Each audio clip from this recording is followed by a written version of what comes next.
What is up, everybody? Happy Monday and welcome into the All NBA show, part of the All City Podcast Network. I'm your host, Adam Mares, and I'm joined by my esteemed colleague, Tim Legler. Tim, how was your weekend?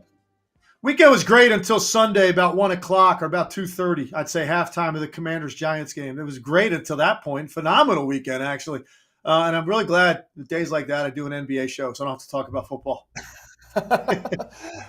for sure, man, for sure. My Broncos, on the other hand, made me proud, gave me a great weekend all around. So it was good. On today's show, we do have a great one for you because we had a great Suns-Jazz game last night that goes not into one, but two overtimes. Had a couple clutch moments and a controversial call. We're going to talk about that. We're also going to talk about the Kings and Mavs game, talk about the Mavs in terms of how big of a threat are they out west. And then later on in the show, in the back half of the show, we're going to do a little Would You Rather. Build your team around Cade or Scottie Barnes, Paolo or Şengün, a bunch of others of those players kind of in the same category, same age, and it'll give us an opportunity to talk about the strengths and weaknesses of building around each team. But first, got to tell you, we're presented by DraftKings Fantasy Sports. Check out all DraftKings has to offer this season with code ALLNBA because life's more fun when you're in on the action. DraftKings, the crown is yours. You have a gambling problem? Call 1-800-GAMBLER. Age and eligibility restrictions apply. Void where prohibited. See DraftKings.com for more details. Tim, I want to start out a new segment here. We missed the Friday, Saturday, and Sunday games, no show. We come back on Monday, and I want to look around and just see if you had a weekend warrior, a standout from the weekend. It can be a player, team, coach, anything. Is there somebody that stood out to you as the weekend warrior this weekend? Yeah, I'm going to go with a guy that, really doesn't need any more accolades because he's done pretty much everything he can in his career. But I think for me, I look at a guy like Giannis Antetokounmpo, right? And the day he had on Saturday against Dallas, 40 points, 15 boards, 7 dimes.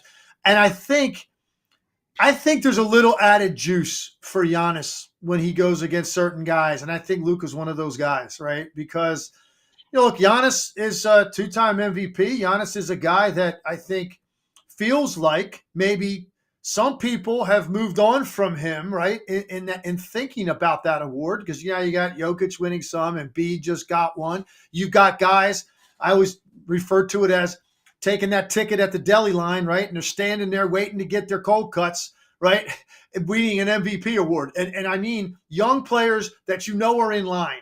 It's a matter of time, right? They're going to have a turn. And there's a list of those guys. And Luka's a guy probably right there at the top of the list. Tatum would be on that list, right? Those guys are right there. And so I think for Giannis, going up against Luka, it provided a little extra. And it was a shootout, 132-125. And Giannis puts up a monster stat line in a very high-profile game, especially with the start that the Mavericks have had.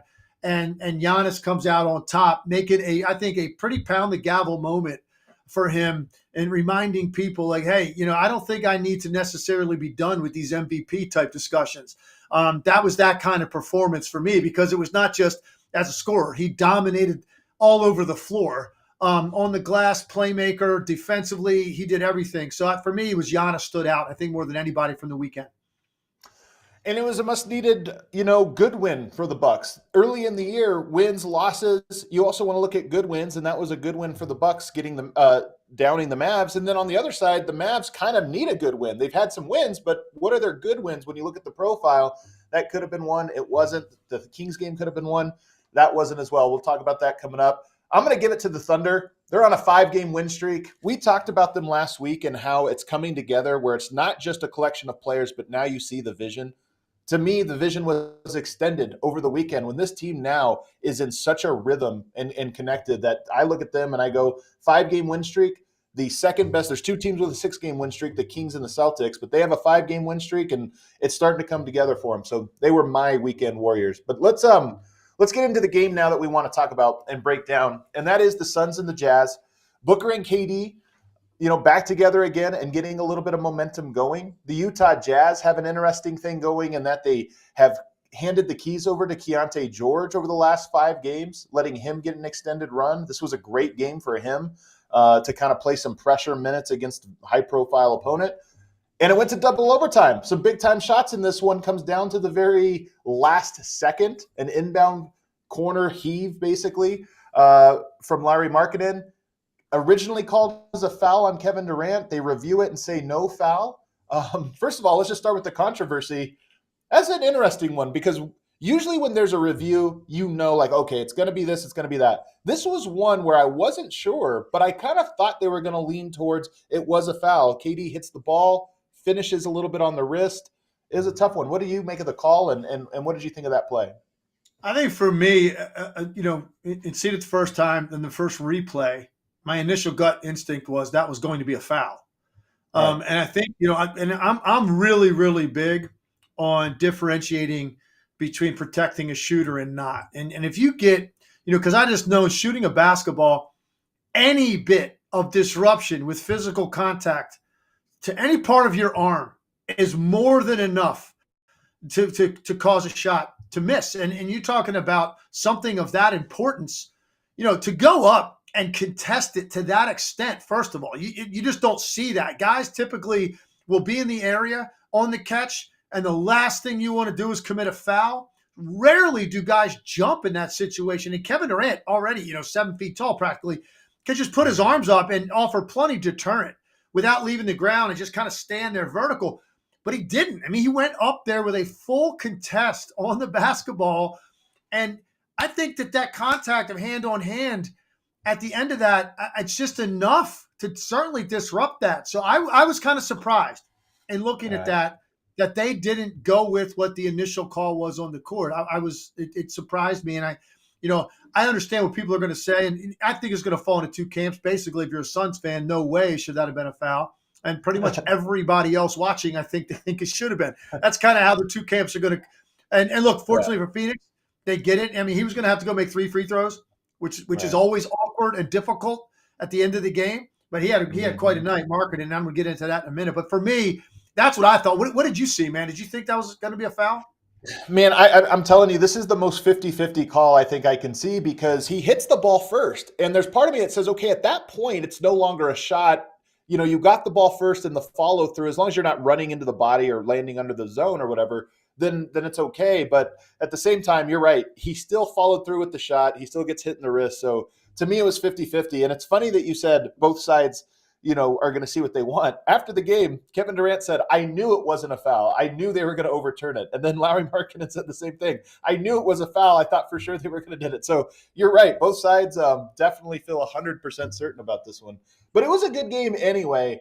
And I'm curious what you thought stood out to you about this one. I mean, the Utah Jazz have not been good this year, but they were competitive in this game. Why were they competitive?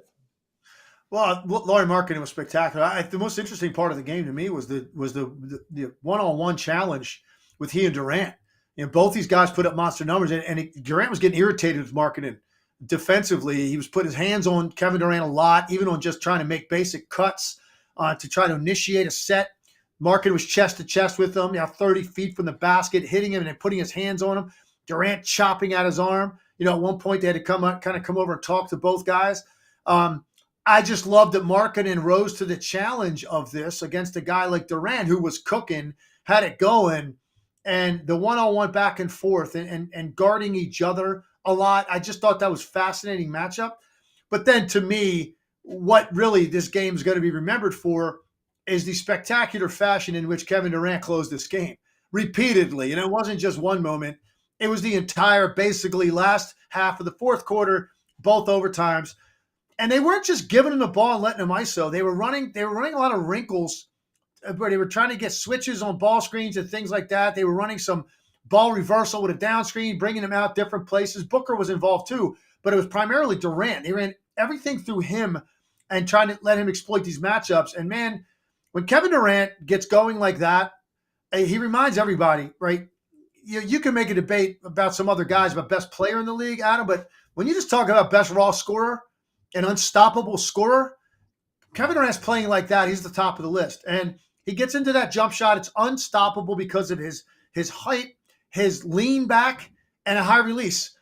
What are you supposed to do? I mean, there were times that guys are right there in his grill, and he just rises up to a place he's so comfortable because of his release point, his length, and his touch didn't matter. So I thought that's what I'm going to remember about that game. First of all, it's one of those entertaining games I watched all year. And Durant, the way he closed it for the Suns, that's kind of, to me, what stood out the most.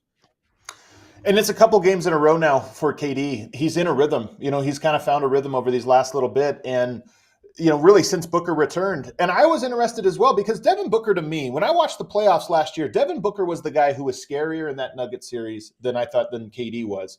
In this game, he has it going. And they ran, you were talking about some of the actions they ran. When it got to overtime, they ran a lot of just KD Booker ball screens. You'd get a switch, and they'd put him on the elbow or on the block and just let him operate. And in the few times that Utah didn't send the double, because Durant was cooking them in regulation. So in the overtime, they start to try to send the double. KD made the right plays, and then the few times they didn't, he turned and scored. But I did think it was interesting that Phoenix's game plan in the clutch was to go to Kevin Durant. You always wonder, what's it going to be like? They kept running that rub action and then going to KD and letting him operate. Well, the thing is, look, I know you've got Kevin Durant in your roster, but it won't be Kevin Durant every night. Not when you've got Devin Booker. It just won't be. And then, of course, you're going to have Bradley Beal. But I think Bradley Beal is clearly going to be the third guy. Now, but all three of these guys are so explosive on a given night, right? If one guy gets rolling, and we've seen it time and time again for all three players, maybe they do ride that. Durant, even on nights he doesn't shoot well, you're just so tempted to go there because for a fact Kevin Durant can get a shot off against any defender at any time, and it's going to be a clean look because of his size. I think it's probably the best combination in one body of length, handle, and shooting. The league has never seen a player with that length, handle, and shooting. And so you're not going to be stuck. Because, sometimes a smaller guard, 6'5" guy, you can get bottled up by a 6'8" defender. If he guards him really well, gets off his feet, right, that's going to be a very difficult shot sometimes for guys like Devin Booker. Kevin Durant, like every shot he gets off in a late game situation is going to be a clean look for the most part for him. He won't always make them, but it's going to be a high percentage play. So I think even on nights when Durant doesn't shoot well, that's probably where they're going to go. And I was saying to you before we came on, nights like that, the reminder he gives you how incredible he is to watch when he gets going like that. There's just no answer. And like guys putting their hand up, turning, ball goes through, and then the shoulders just drop because he's just like, what else am I supposed to do against this guy? And that's kind of what Durant had going there late. Yeah, and their offense isn't necessarily dynamic, in terms of like intricacies that they can't switch that. So if it is Booker going, it's not hard to say, okay, we're going to flip this action. Now Booker's going to be the guy to cook. And so that's why I think it works. But for me, one of the questions I have, you're absolutely right. The handle, the shot, and the length, those are the things. But the playmaking and the decision-making for KD has always been a little hit or miss to me. And I thought last night he had some great decision-making in the post off the double. He was patient when the doubles came. And then Phoenix seemed to know exactly what they wanted to do in terms of working the ball around. And guys made shots. Aaron Gordon had some big shots. Grayson Allen had some good cuts to the basket. But Kevin Durant, to me, that's one of the big questions. When you talk about what happens when you add a Beal, what is the final form of this team? To me, Kevin Durant is going to have to be a better decision maker than he's been in the last two playoffs. And last night, I know it's a regular season game against a bad team, but last night he made great decisions in overtime and Phoenix scored almost every time. Yeah, I love that point. I think when you go back to the Oklahoma City days, Kevin Durant, at that time in the game had one thing on his mind. I don't think anybody would have considered him a great decision maker at that time of his career. Put him in Golden State. He didn't have to be a great decision maker, right? There's just too much on the court, really. So anybody could make the decisions you had to make in Golden State. Again, though, he was probably looking for his own shot first. You're right about last night. There were multiple occasions, and he would back guy down to a post a little bit. They'd run somebody at him. He'd find the guy on the perimeter for a kick out. But then there was two other occasions in important times. He had the ball in the wing. They started to run somebody at him, and there was a cutter, and he held the ball as late as he possibly could because I think a couple times the cutters weren't sure they were going to get the ball. They were cutting through the lane, and then kind of the last second glanced over at KD, and boom, the ball was delivered, and you get an easy bucket. Nurkic got one of those. And so for me, it was the patience he was showing.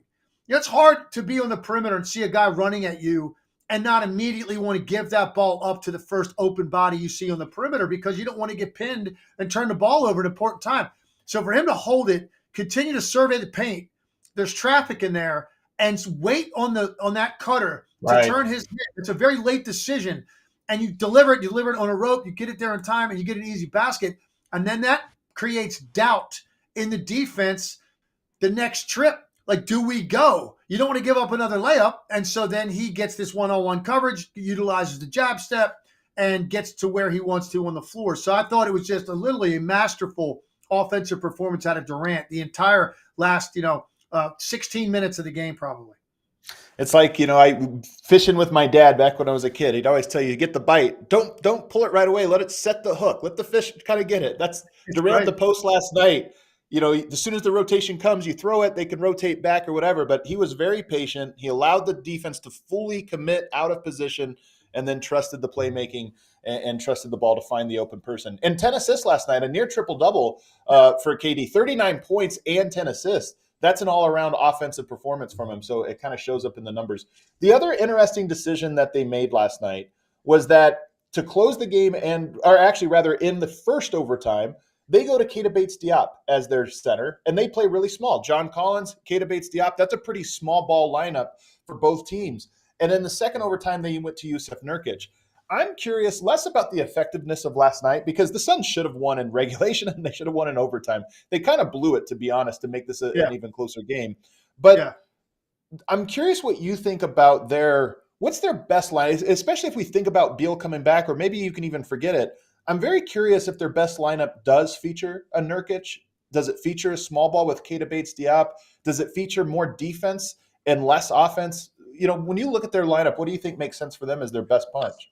So I will contrast them with a team like Golden State, right, which we know for a fact their best lineup is Draymond Green at center, right? That's just statistically been proven. It's where they're most comfortable, and they don't give up that much because of Draymond Green's competitiveness against bigger guys. So you don't get pounded like that. They still get beat up on the glass sometimes, but overall, they don't feel like they're going to lose that battle because of what they're going to create on the other end of the floor and how hard it is to guard. Now, Phoenix, that's not the case. I do believe it's going to be, dependent on who they are playing and what they are seeing, because there's going to be some lineups that Nurkic is going to be a liability against defensively, certain teams and what they're putting out there. Now, he was spectacular last night. I think it was his best game of the year. He had a presence all over the court. He made great decisions with the ball. He was physical when he needed to be. I just thought he played a great game. And there are nights I watch Nurkic, and he's always – this physical presence. He's very skilled, but then there's sometimes when you're just like, man, the guy's just so late defensively, or he's just not sliding his feet, and he's a non-factor for stretches. Last night, that wasn't the case. So I think ultimately, like if you told me I could only pick one or the other, I would say bigger, better for them with Nurkic. But I do think having the flexibility to go small is going to be something that benefits them. There will be teams that it's going to be critical that they can play that lineup and not give up anything defensively. So it's just different than Golden State because there's a right answer for them all the time, pretty much. That's not the case with Phoenix. I think it's depending on the matchup.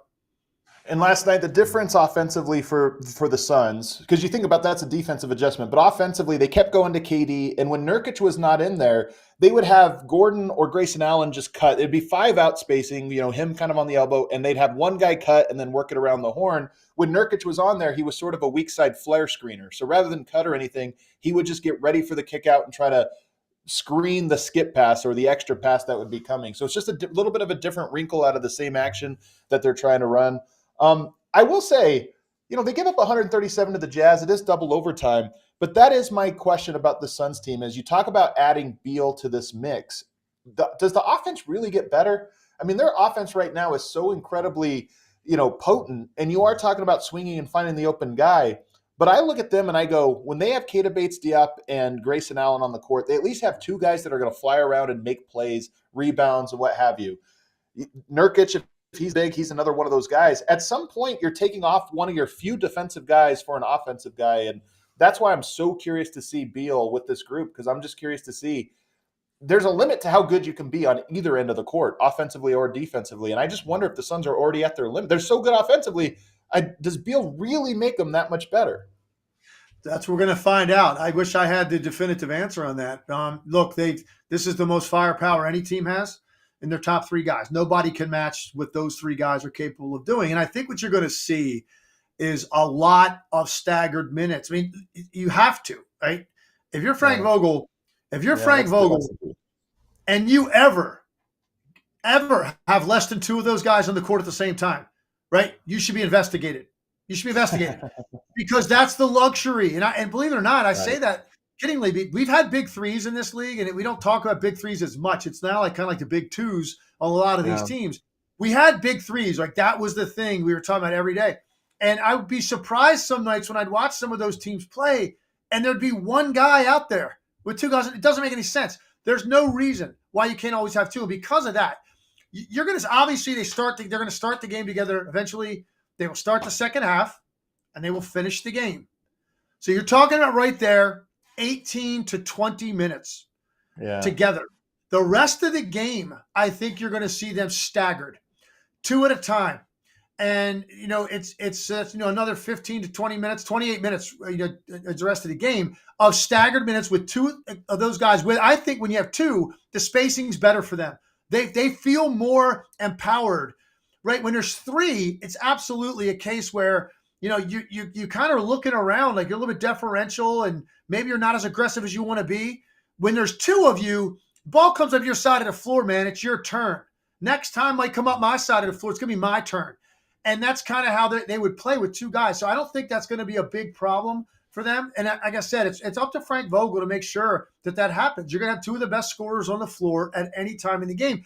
Very few teams, if any, have three guys like that for a fact. You've got two of the best offensive players on the court at all times if you stagger their minutes properly. So I put the challenge on Vogel, and I'll be watching that on given nights to find out if you get caught in a bad shift. There's no excuse for it unless you have foul trouble. Right, that's the only reason. Or a guy's not playing, he's hurt. That's it. If they're all three healthy, you've got to make sure that you're not caught in that situation. But even with the stagger, because I agree with you, that is the benefit. Even with the stagger, you just look to, and you said they're going to close games. Who are the other two guys around them? And that's just such a fascinating question. Sadly, we're not going to find out for a couple of weeks because it comes out. Bradley Beal rumored to be in the lineup, and then he's out. And now he's out for another 3 weeks. So it might be, closer to Christmas that we're going to be able to see that. Which is a huge bummer. On the other side, just real quick, I want to talk Jazz. Keontae George has started the last 5 games. This is a team that clearly seems to be in rebuild mode. They were last year, despite getting off to a hot start, then obviously start playing some of these younger guys. But Keontae George, good passer. I think an interesting player. His shooting and efficiency numbers are really bad, and you saw some of that last night. I mean, he had a handful of, driving to the basket. Can he finish around the rim? You see young players sometimes, and it's like they're missing them, but they're putting shots up. He had some misses, I thought, last night around the rim that were like, man, he has a long way to go to being a rim finisher. Have you anything stand out to you about him as a prospect or as a player? The thing that stood out to me, I think, the most last night, and he had a couple back-to-back pretty good games coming in, 15 points, 2 games in a row, 7 dimes, 6 dimes. For the most part, shot pretty well from the floor. What stood out to me last night was, you're right, he was missing shots, and he also had a couple turnovers that were, just like a young player, like getting kind of like introduced to the NBA type of turnovers. But I love the fact that he continued to stay on the floor and like bring the ball up, and the look on his face was unfazed. And the next time he'd get an opportunity to have a driving lane or get to the rim, he took it. He wasn't just out there playing passively and conservatively like a lot of young players would on a night when they shoot 2 for 12, right? And they've got some turnovers, and you're not a factor, and you got 2 other guys that are rolling. A lot of young point guards would just safely advance the ball, kind of get rid of it, and now just go kind of camp out. He didn't do that. He came up the floor. His head was up. He was handling against pressure at the midcourt line. And then if he got it in a situation where he got a brush screen, he went downhill and tried to get to the rim and continue to make plays. I think that's a very positive sign. Anytime you got a young point guard in this league, the learning curve is so dramatic, and he's going to have nights where he definitely looks like, hey, don't they have a better choice over there? But I think letting him play through his mistakes is going to bode well for them. I like what I've seen out of him. He's a very confident player, and now it's a matter of getting more comfortable and being more efficient. I think point guard is the toughest, like true point guard, not scoring or combo guard, but true point guard is the hardest, especially for young players. And he's young. I think he's only 20. Because when you're a shooter, it's easy for you to say, okay, I'm not making shots. I got to go rebound. I got to go do this or that. When you're a table setter, you have to table set every play. There's no, I'll just go involve myself in other ways. You got to bring the ball up. You got to get the team organized and all those different things. And when you're in a struggle, there's just nowhere to hide. And I think you said the learning curve is steep from young point guards. I agree. But it's also a confidence thing. I think there's so few true point guards in part because the runway has to be so long for them to figure things out. You have to be patient and they have to maintain their confidence throughout that development. So he's an interesting one because he does kind of fit that truer point guard mold. And I'm kind of curious to see how he develops. All right. Let's take a break. On the other side, Kings, Mavs. The Kings are one of the hottest teams in all of basketball right now. So we'll talk about them a little bit more on the other side, as well as the Mavs and what they need to do. But first, we got to tell you guys about our presenting sponsor. NBA fans, the wait is over. Basketball is back, and DraftKings Sportsbook, an official sports betting partner of the NBA, is celebrating with an unbeatable offer. New customers can score $200 instantly in bonus bets for throwing down $5 on the NBA. Win or lose, it doesn't matter. You'll start the season with an instant dub. And with DraftKings Parlays, everyone can get a shot at a bigger payday by combining multiple bets on a single game. You can bet. Basketball is obviously the most fun sport to bet on, but football Sunday, bet on the Commanders' turnovers. That would be my bet right now. Not legs off screen right now, so I'm gonna rip them a little bit. Take the over on Commanders' turnovers. Basketball's more fun when you're in on the action. Download the DraftKings Sportsbook app now and use promo code ALLNBA. New customers can get $200 in bonus bets instantly for betting $5. Only on DraftKings Sportsbook with code ALLNBA. The crown is yours. Gambling problem? Call 1-800-GAMBLER or visit www.1800gambler.net. In New York, you can call 877-8-HOPE-NEW-YORK or text HOPE-NY. That's 467-369. In Connecticut, help is available for problem gambling. Call 888-789-7777 or visit ccpg.org. Please play responsibly. On behalf of Boot Hill Casino and Resort in Kansas, licensed partner Golden Nugget Lake Charles, Louisiana, 21 and older, age varies by jurisdiction. Void in Ontario. Bonus bets expire 168 hours after issuance. See sportsbook.draftkings.com/basketball.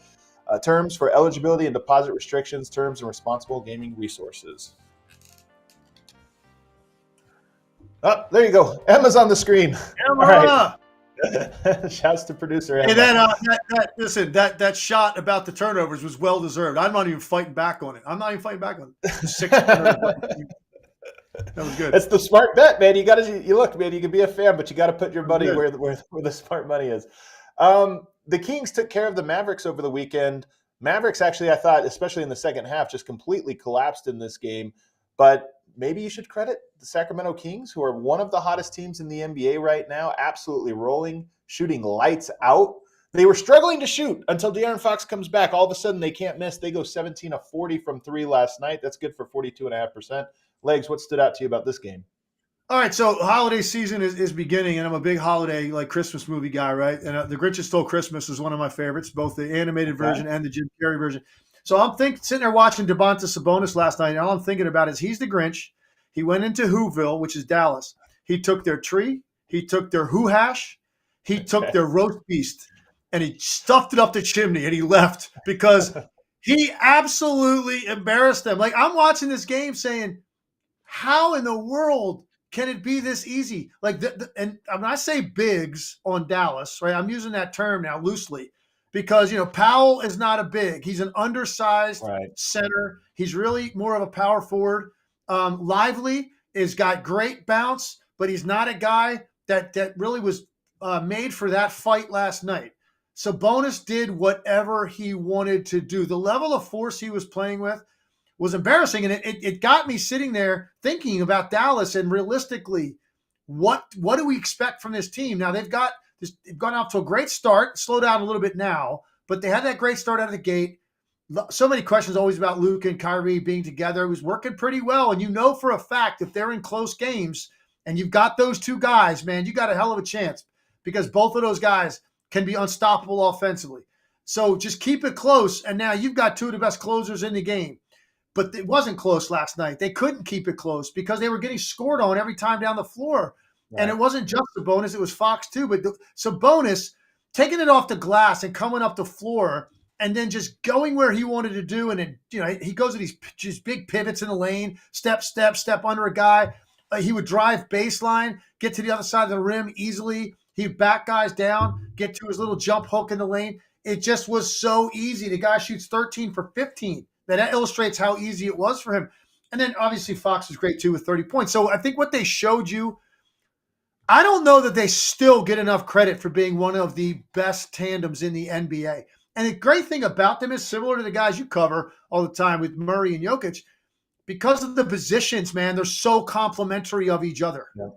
And not all the combinations in this league are. They're very similar players. They're wing scorers. And it's like they're trying to do exactly the same things. It's not the case with Fox and Sabonis. They work seamlessly. They were both dominant last night. But the ease with which Sabonis dominated their front line, and they never really at any point made the adjustment, whatever that was going to be, not personnel-wise. What was it? I was going to say, what's the adjustment, though? That's part of the problem. Well, the adjustment is you've got to figure out a way to get more bodies in front of him, right? And make somebody else shoot the basketball to beat you. They probably still would have last night because, like you said, they're playing great basketball right now. They're in incredible rhythm. They're confident. They believe that they're one of the best teams in the NBA. But it just that to me is what stood out. I'm just watching the game saying, man, this guy is doing whatever he wants to this team. And defensively, you think, well, I know not a lot of teams have bigs like that, Adam. Denver's got one. They have one. Like, you think about other teams in the West, there's not a lot. Lakers have one, but he kind of plays on the perimeter a lot.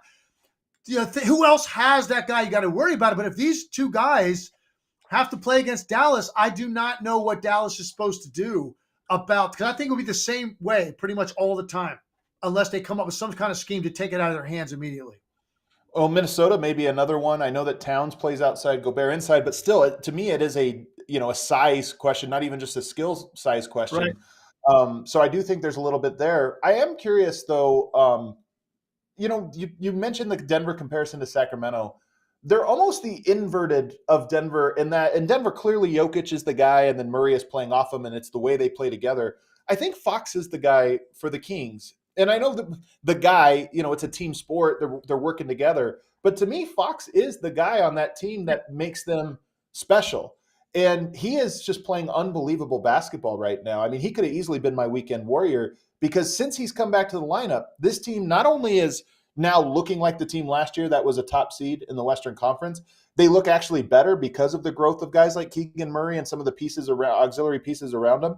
But they're shooting the ball better, and I don't think that's a coincidence. They had 34 assists last night, Legs, and it was an effortless 34 in large part because they do what they do. They find the open shooter. Sabonis dominates the paint, so you're collapsing, and they were just finding the open guy every time. When they opened up that third quarter run with 7 threes and then an 8th one on the first possession of the fourth quarter, it was a barrage of teamwork and ball movement that was just leading to open three after open three, and they didn't miss. I think another way, Adam, that they've got similarities to Denver is incredible role acceptance. Everybody is in a comfortable lane. That when I watch Denver, I think that every time I watch them. And same thing with Sacramento. Whoever it is, they're empowered to do what they do well. And Mike Brown lets them do that. And they know every night, it's going to be the same, man. Same minutes. I go in the game at the same time. The shots coming to me are going to be similar. And obviously on given nights, you'll have a guy like Herter maybe go off a little bit more, Malik Monk go off a little bit more. Maybe they get more touches that night or they get extended minutes. But everybody is so comfortable with how they're playing because they play for each other. There's no sign of selfishness on the team whatsoever. And when you have two players that are your best two players that get it this efficiently, right, then there's no problem ever from anybody else, man. Go ahead, do your thing. If you're gonna go out there and shoot these kind of percentages and still make the right play when you see traffic, sign me up for that. And that's why they've been so fun to watch. It's interesting too about Fox. I was just having a conversation with a buddy of mine the other day, and I was like, man, I don't think has the league ever had this depth at the lead guard position in terms of explosive scoring ability.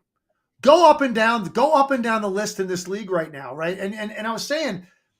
We came up with maybe 15 names.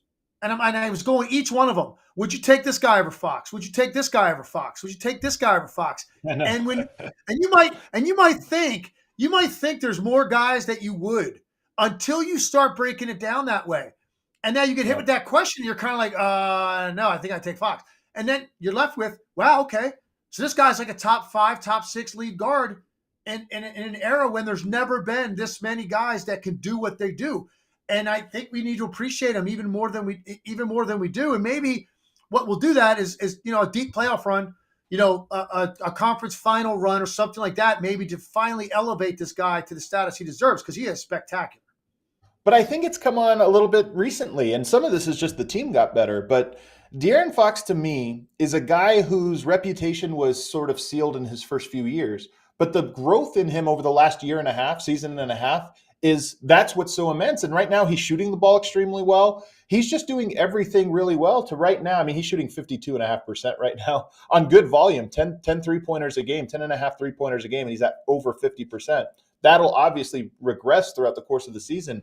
But that was one of the last pieces to unlock for him.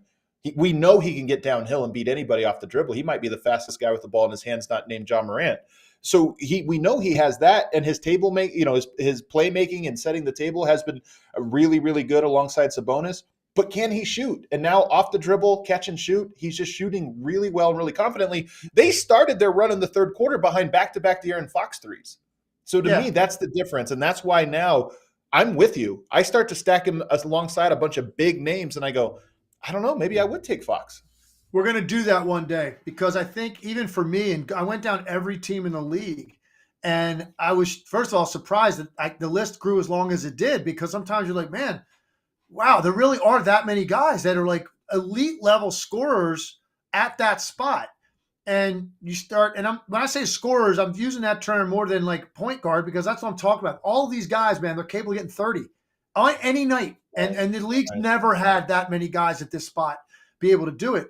And I think so you talked about him as far as being the fastest guy with the ball. Yeah, I wish we had those old superstars competition. It used to be on ABC, right? When you get these athletes doing obstacle courses and stuff. Like, I'd love to see De'Aaron Fox and Tyrese Maxey lined up head-to-head, dribbling through a series of cones down and back, right? I just would love to see that. And I think Fox would probably win, because I think he's – I was going to say, I'm taking Fox.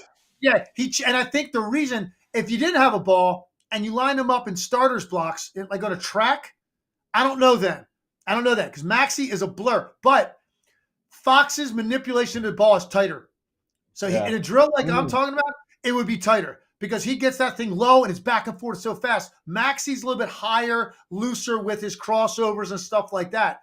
So I think I would probably bet on Fox for that. But he's just, man, he is – here's one last point about him. It is critical to have someone on your team that has an answer in the mid-range area of the floor, because the three-point line is fickle in the playoffs. You can't always get to the rim or the paint. The middle area of the floor, 12 to 20 feet, he is elite. He is elite at getting to his spot and elevating off the floor like a pogo stick and going up, and he's so accurate with that 18-foot pull-up jumper, which is so important in the playoffs, because possessions, you get deeper into the shot clock than you do in the regular season more often. That bench will be calling red, meaning you're down like under 6 seconds. And now you put the ball in the hands of a guy like that who can get to a spot elevated 18 feet, because those contested threes won't be there. The getting to the rim won't be there in the playoffs as much. That shot's critical, and he adds that element. He's also great at the slalom Euro step. I don't know what we call this, but it's not the Euro step where you're stopping and going left-right, but you're weaving out of guys. And he had a great one last night where it was like 3 defenders, around one to the left, around one to the right, around one to the left. And all told, he probably only went 2 feet side to side. So it was a narrow passageway, but somehow he slithered in between all of them. And he's just really good. Like, you think Giannis, you think John Morant, and De'Aaron Fox, those guys are all so good at those really tight slalom moves. Let's go to the other side and talk about the Mavs. So you talked a little bit here about their defense. It is the thing to me that is concerning. Can they guard inside? If you look at their season so far, they have 5 losses. They have a narrow loss to the Toronto Raptors and a narrow loss to the Milwaukee Bucks just yesterday or 2 days ago. They got blown out by the Kings. They got blown out by the Nuggets, and they got blown out by the Pelicans. What do those 3 teams have in common? The aforementioned size inside and the ability to really pound and score in the paint. And you were saying earlier, how many teams are there out west? But as we start talking, there's actually a lot. And I think when you have a a flaw like that where you say, man, can they overcome it in a playoff series? And there's 3 or 4 teams that present that challenge. You start to look at it and say, the odds are actually against you. You're more likely than not to face one of those teams in the first or second round than you are to avoid them. So I don't know. To me, 3 blowouts to 3 big paint scoring teams is a real concern. Yeah, they've come back to earth after that great start. And I think the defense is rearing its head and knowing that this is going to be a problem for them all year. And you can't just expect Luka and Kyrie to bail you out of that every night and trade baskets all the time. And I still watch them and even their best 2 players. And I still think neither one of those guys is going to really get out there and leave skin on the floor on that end of the floor. They're not going to sprint back in transition. They're not going to put up a fight. They're going to wave at guys when guys beat them off the dribble sometimes. And they know that they're going to get theirs on the other end. They're going to get guys back. And Luka does at least contribute a lot defensively in that he's a phenomenal defensive rebounder, which is how you finish possessions. It is part of your team defense. But you put him out there, on the perimeter against guys that have a live dribble that are explosive, and man, they're by him all the time. Kyrie is going to hit screens and it's going to be over. Like, he's not going to continue to fight through that. So I think when the top guys aren't really setting that example, it can be hard. They're going to win plenty of games because this is, the talent level we're talking about. And Luka Doncic, you can make a strong argument, is the most dominant offensive player in the NBA because of the number of ways he can beat you, including as a passer and just pick you apart, right? But he can play in a post. He can play ISO. He can shoot step back threes over the top. He could, he gets to the line. All the ways that a scorer has to operate. You can make an argument like it's the toughest cover for anybody in the league. You don't have a right matchup for him. Too big, he goes by. Too small, he just beats you up physically, carries you to the rim. But that's a tough way to have to win games. The way they've got to have these shootouts and win them because their best 2 guys are better than yours on that particular night. The defense is something, we've said it before, Adam, on this show. Like, you don't have to be elite anymore defensively to win a championship. I don't believe that. But you can't be below average. It can't be an afterthought.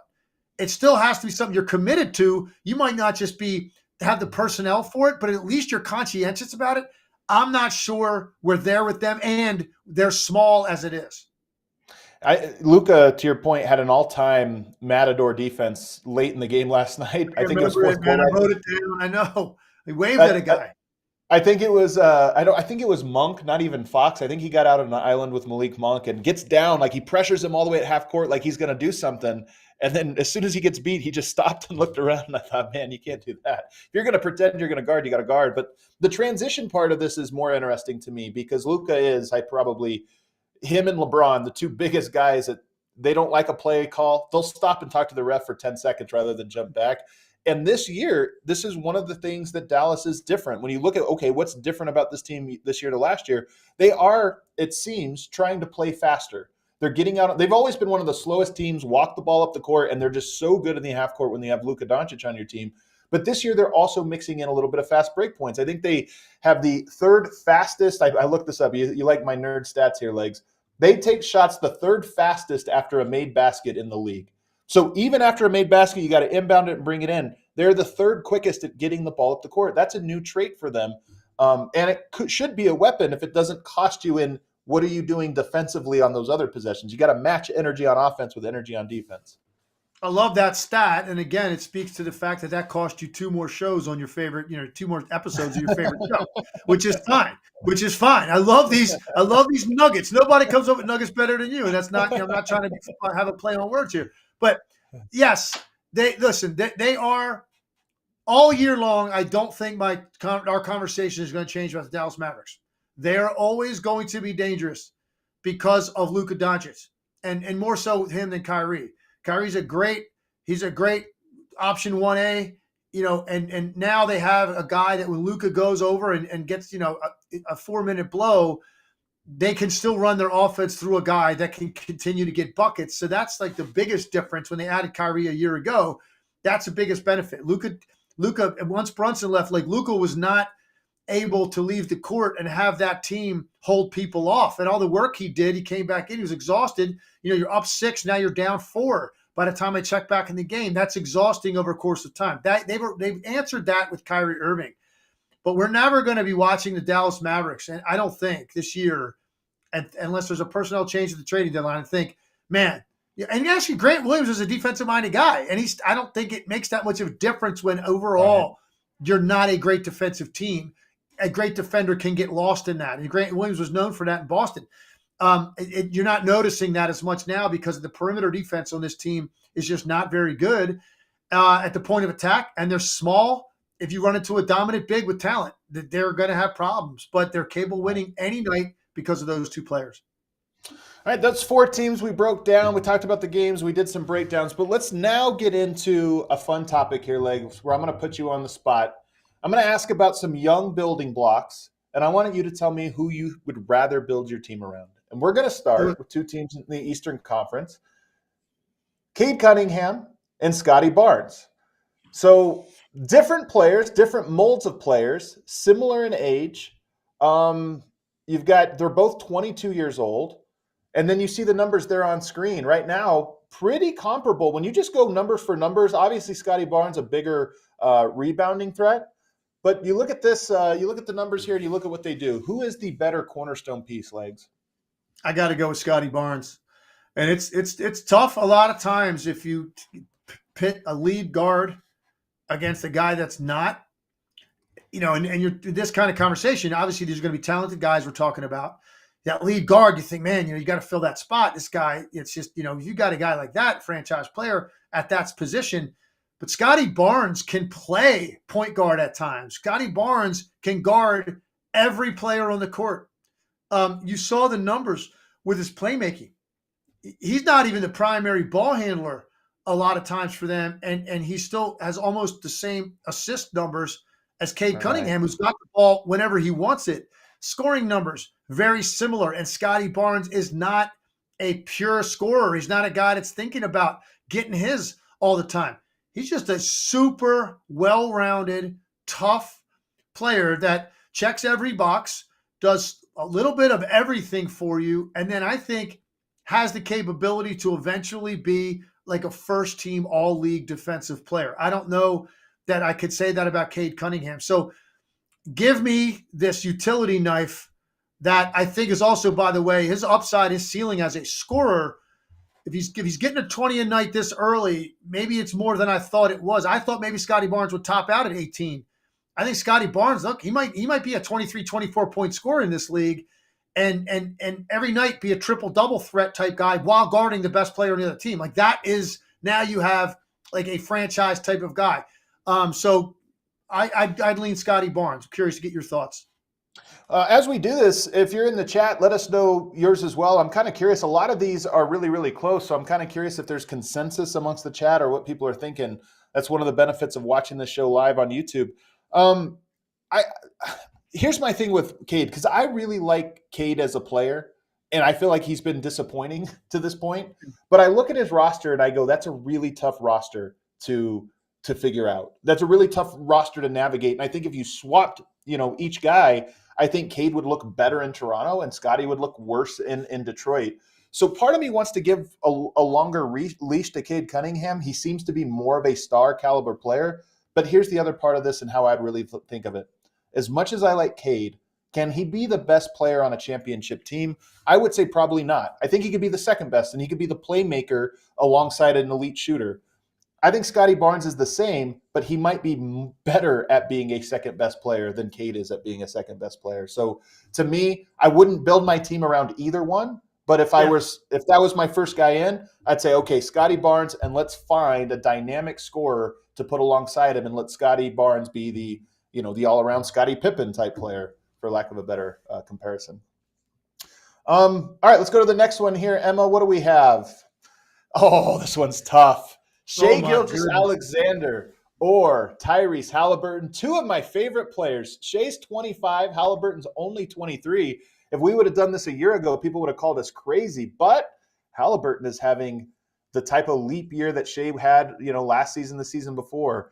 So you look at the numbers, obviously a clear advantage for Shai in points, obviously a huge advantage for Tyrese in assists. They're different molds. That's why this one's kind of fun. Legs, which way are you going? Oh, man. I don't even like that you did this. I know. This is two of my favorites.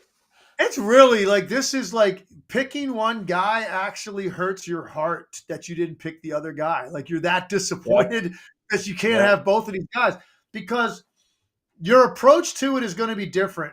All right.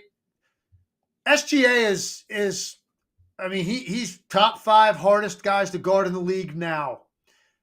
He is a guy that thrives in late game situations.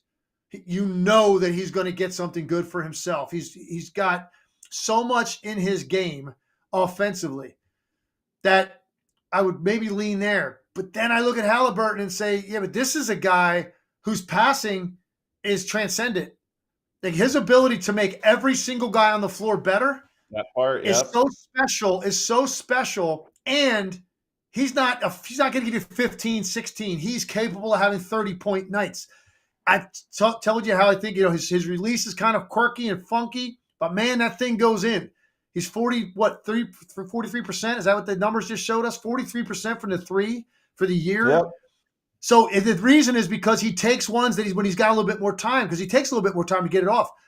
And so he's selective about the ones he takes, which is great. But his ability to make every guy on that roster the best version of themselves because of his ability to get you the ball when you need it, I think I would probably lean toward Haliburton. I think I would lean towards Tyrese as well, man. And I'm with you in that it's painful to go against Shai because he's one of my favorite players. The defensive component is important. I see a lot of people in the chat talking about Shai's defense being better than Tyrese's. I think that's very fair. But to me, it is the making your teammates better part that I just love. When you talk about cornerstone pieces, you put a guy like Tyrese on the court, every other player you put around him is going to have career years. They're all going to be a little bit better. You're going to get a little bit more out. And then he plays a style that it doesn't swallow up the half court. Even though he's in control, he can play where the ball, he's like Lonzo Ball in this way, in that when Lonzo was as a prospect, especially in college, the ball didn't have to be in his hands for him to be creating shots for people. He could get it quickly to where it needed to go, cut, do screen, do different things in the half court. And I think Haliburton is very similar in that way. So to me, I do think I would probably go with Haliburton for that reason, but you can't go wrong with either one. And Shai, I have to give him Shai to me is not as good at that. I think he's best with the ball in his hand. But this year, what's so interesting about the Thunder is the ball's not in his hands too often, and as much as it was in years past. And the team is great when the ball's not in his hands. He's doing other things, and other guys are starting to attack, and they have a rhythm with him being a lower usage player. So maybe there's more to Shai's game than he's shown to this point, just by virtue of they have talent on that roster finally. An interesting last point on this, they both are kind of also think about the teams they're on, man, like kind of like in similar situations, right? They're I think certainly Oklahoma City better last year than we thought. They continue to grow and emerge. Indiana has been a real surprise this year. So both teams sort of climbing that pecking order in their respective conferences, which is fun because it means hopefully we get to see these guys in the playoffs. Can you imagine that, man? Those guys matching up against each other would be a lot of fun. Similar bodies types too. And the chat, I'm kind of surprised. The chat going mostly with Tyrese Haliburton. Maybe we influenced the chat. I don't know, but I'm kind of surprised by that. The last one for today, we'll have to do some of these tomorrow, but the last one today, Luka Doncic, Jayson Tatum, and some more heavy hitters, man. Luka Doncic 24, Jayson Tatum 25. You look at the numbers there, they kind of split everything in terms of efficiency and points and rebounds and assists. Goes back and forth here. This one's a stylistic question because these two guys are very, very different. If you had asked me this question probably midway through Luka's second year, it would be incomprehensible to me that I pick anybody besides him. Laughable, yeah. But as time has gone on, and I said earlier today, you could make an argument as the most dominant offensive player in the league, the most unstoppable force in the ways that he can beat you. I haven't seen the growth as a leader, as a guy that's going to incrementally improve defensively, that is going to stop with all of the theatrics with the officials, constantly. Like you're deep enough into your career now, like that stuff needs to go away and like not be a distraction to your team and be more focused on that. Tatum, I just feel like there's a seriousness about him And he takes too many threes for me. I will definitely say that. He bails defenses out because I think he takes too many threes, but he competes defensively. He likes the challenge. He's not going to run from a matchup. If he's supposed to be guarding an elite level wing, he's going to guard that guy. Now, he's got Jaylen Brown. That's great. They can switch a lot of stuff. Okay, but they're not going to go hide him on a spot-up shooter. All right, if you got an elite level wing on the floor that needs to be guarded. Jayson Tatum wants that matchup. He will affect that matchup. He has proven he can be pretty damn lethal late game. Now, obviously, Luka can too. So that clutch component is there for him as well. I just think the fact that he competes on both ends of the floor would probably push me toward Tatum. And I'm surprised to even hear myself say that because of how much I admire Luka Doncic's dominance offensively. But there's these other things. He drives me insane and he needs to clean up. When I watch him, to really take him seriously as a guy that can lead a team to a championship. Some of that stuff, man, you got to be better defensively, care more on that end, just care more. And then knock off all the nonsense with the officials because I think it just hurts your team. There's no question. I think all of those points are very fair. And Luka, we kind of write off, okay, well, he's 24. He's going to grow up. He's going to do this. Some guys don't. Some guys never really grow up, in that way, as far as the leadership component of this and the understanding the little things that it takes to win. A lot of people in the chat kind of commenting, if you give Luka the Boston Celtics roster, all the supporting cast, he probably would be in a finals as well, if not have already won one. I think that's fair. Hold on. I gotta jump in on that because all right, how can anybody make that statement with the way he plays? So the way he plays, 100%.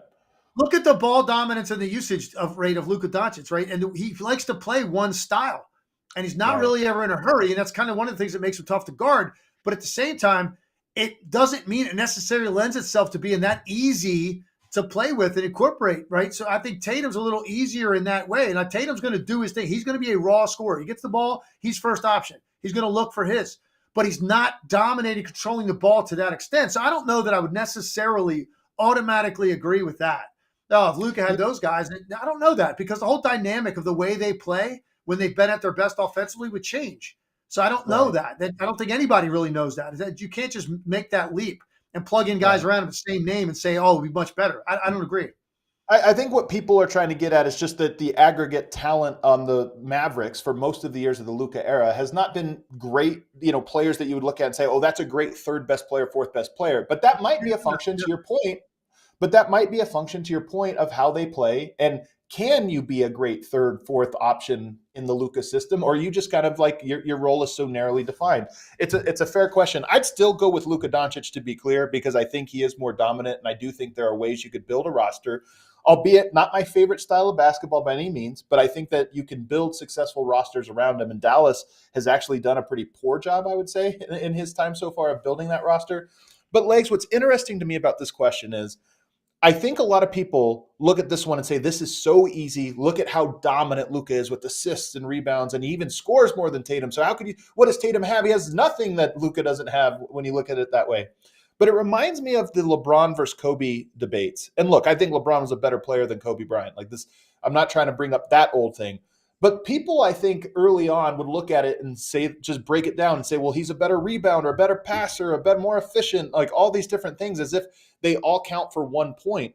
But sometimes being an unguardable offensive force as a scorer it opens other things up that don't show up in the statistical, in the stat sheet. And I think Kobe was probably one of these guys. Kevin Durant is one of these guys. Does he do all of the things that the all-around players do? No. But when you're such a great offensive player that the entire defense is always bent to what you do, that's really valuable. And Tatum, to me, represents that kind of player. He's such a great one-on-one player that even when he's not involved in the play, he's still taking up your best defender, and he's still taking up a lot of your help side mentality. Like you're always focused on where he is. So I want to can I make a really quick point before we get off on this rebounding notion too? Is I just want to make a point here, and I'm not trying to denigrate anything Luka does, because I said he's an elite rebounder on the defensive glass. Here's where he does have an advantage though on that end of the floor. Jayson Tatum is usually guarding the guys out on the perimeter, chasing them around. They're taking these shots. Okay. Luka, a lot of times, is not on those guys. Luka's kind of hanging out by the edge of the lane. He's got nobody to box out. Ball goes up. He goes in and gets it. He also is always on the inside slot on free throws. So he where Tatum's not. So you pick up a couple there every game at least. So it's like little ways like that. And I think for me, what pushed it in Tatum's just barely in Tatum's direction is the amount of energy he's going to expend to try to be a leader on that end of the floor and take on the challenges. I just think really affects your team and permeates your entire roster.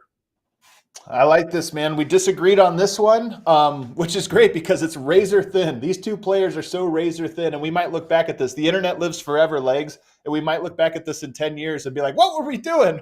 We were on the wrong side of this obvious debate. But it just goes to show two great young players really at the knee of the curve for them. I mean, the league, they are the future of the league in a lot of ways, and it'll be fun to kind of see how that plays out. That does it for a Monday edition. We are back again tomorrow. And also, I want to announce, not only are we doing a show tomorrow, talking about the games tonight, but we're also doing an AMA, an Ask Me Anything, a mailbag over on Reddit. So if you are one of those people that's on Reddit, head on over to our NBA. You'll see our AMA there, and you can go ahead and put your questions in. Legs tomorrow will be hopping on to answer all of your NBA questions. For now, do us a favor, rate, review, and subscribe wherever you get your podcasts. Follow us on YouTube so you can watch the show live and join it and be interactive as all the people in the chat were today. Legs, good stuff today. Absolutely, man. Good looking forward to tomorrow. Hit that like button on the way out, everybody. We'll see you tomorrow.